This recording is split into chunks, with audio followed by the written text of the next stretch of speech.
Good evening and welcome to the Job Search Solution, the radio program where we talk about looking for a job, changing jobs, changing careers, hiring. And as always, we begin with a prayer. Dear God, grant us thy peace and thy mercy, thy will be done.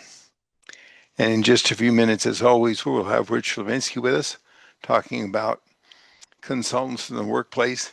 He has a great topic this evening, and as always, he does tremendous research and always keeps us informed about what's going on in the trenches. We've been spending 10 seconds every evening lately um, being mindful and being grateful. So think of three things today that have made you grateful. Go.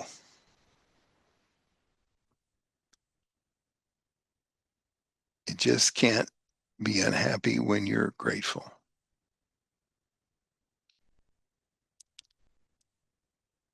I had an interesting experience yesterday. I wanted to share it with you.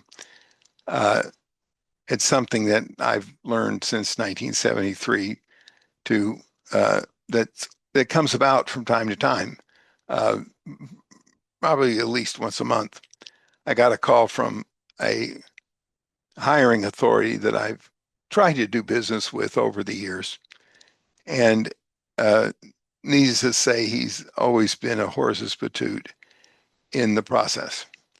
He's one of those kind of guys that he's just harsh and must be fairly unhappy with himself. And but I've always called him and generally, I like I do all clients, try to call the guy every 3 months to see if he had needs.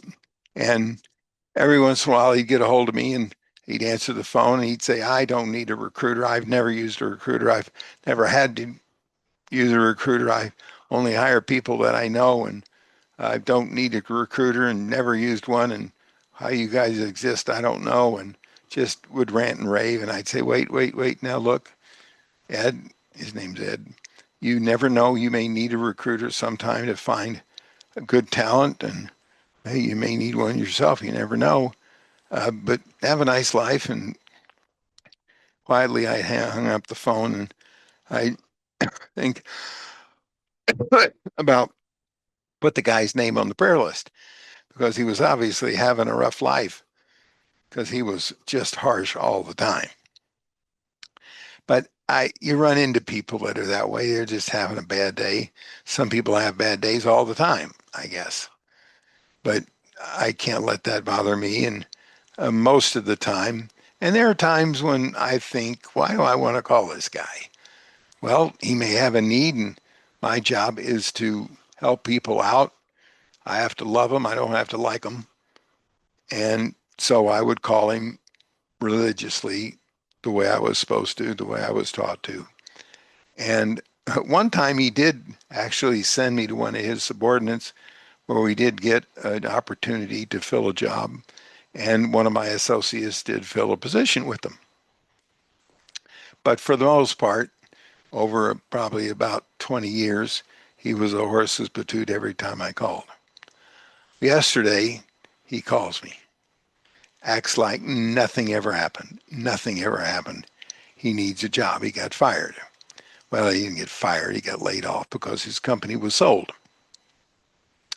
And of course, I acted like nothing ever happened because I need to love the guy. I don't need to like him.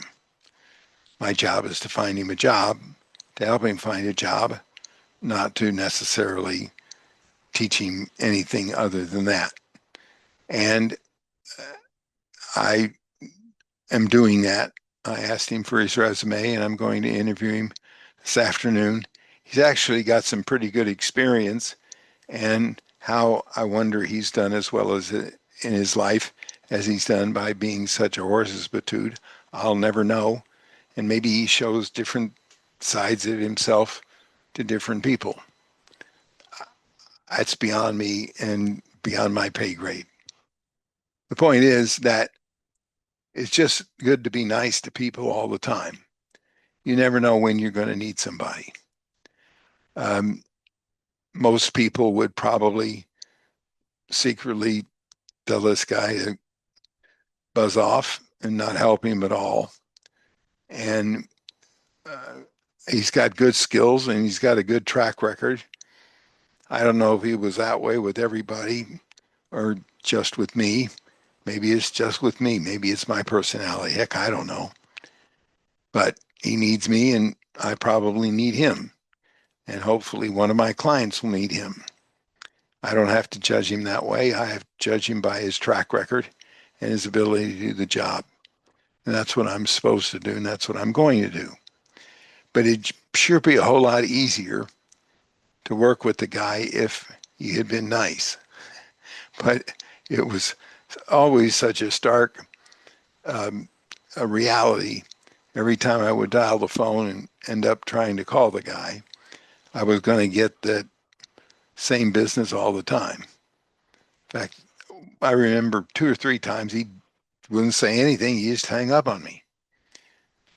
And uh, most of the time it was a matter of leaving a voicemail, which I did.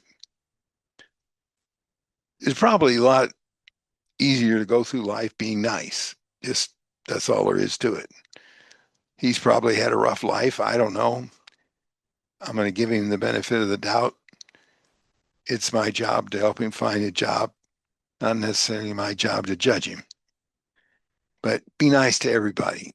Try to be nice to everybody. You never know when you're going to need them.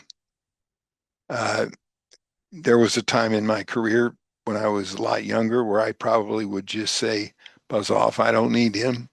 Just forget him. I've got plenty of candidates because Lord knows I do. I counted that in the last 5 years, I've collected 1,444 candidates. So I don't need another candidate, but he does have good skills and I may be able to help him. And I certainly may be able to help a client company of mine. I'm not going to mention it. I'm sure he knows as well as I know. But being nice helps. It just helps to be nice. Even though you're having a rough day, even though you might be having a rough life, be nice because it makes a difference. All right, we're going to take a short break. Stay tuned. This is Tony Bashar with the Job Search Solution.